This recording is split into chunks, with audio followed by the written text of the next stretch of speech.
Hey friends, welcome to Living the KG Life, a pixie dust-filled podcast. Today's episode is going to be all about West Coast magic with Courtney Sembler, so stick around, it's gonna be great.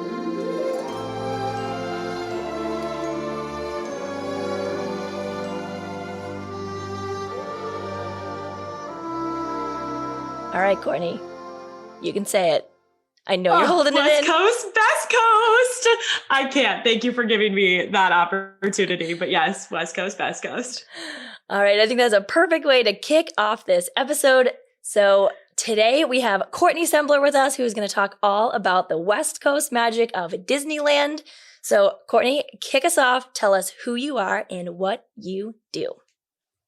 Thank you so much for having me. I'm so pumped, not just to be on the podcast, but the fact that you have it. I know you've talked about it for pretty much the entire time I've known you. So the fact that this is happening feels like just such a wonderful also journey for you.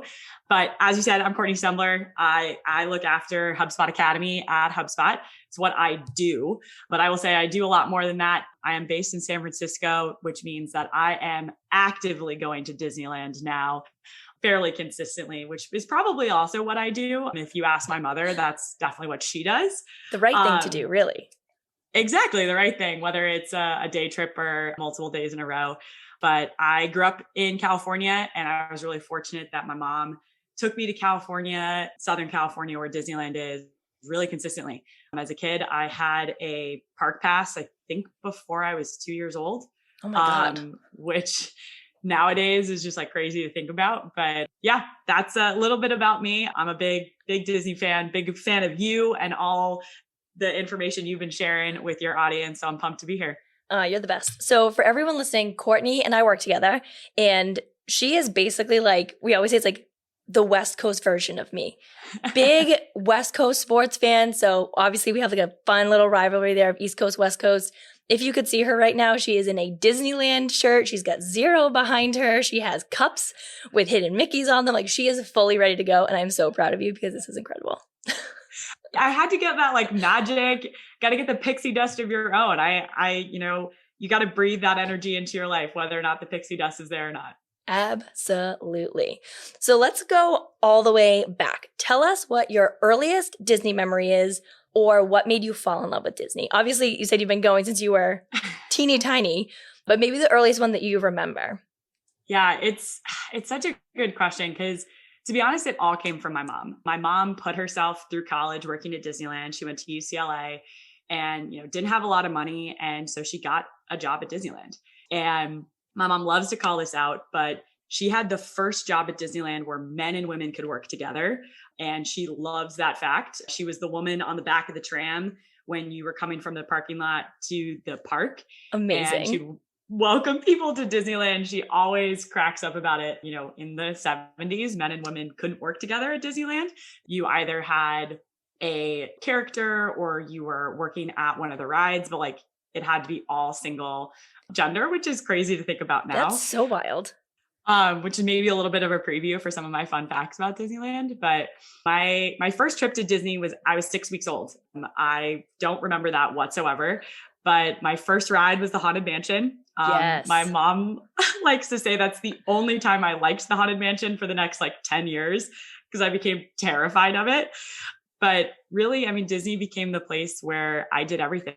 Celebrated birthdays, celebrated big milestones. I celebrated my 16th birthday at Disneyland, my mom's 60th.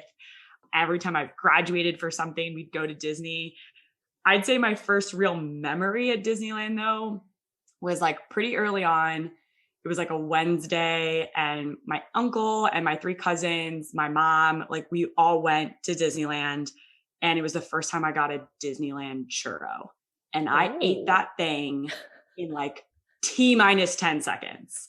It was straight from the little cart down my throat. And I was like, this is the best thing I've ever had. And I proceeded to definitely throw up 10 minutes later. No. It was very short-lived, but it's definitely the place where I have the most memories of my family being together and where I grew up. A lot of people talk about, the parks and the houses that they spent as a kid. And I spent that time at Disneyland, whether it was the afternoon with my mom or a full day trip around Christmas. We were always at Disney. And then of course, California Adventures, once it opened. My mom actually got to do a preview of California Adventures because we'd been park holders for so long, which was pretty cool. So we got to go her first and only time on California Screamin'. Was not a fan of the roller coaster, but she did it during the park preview.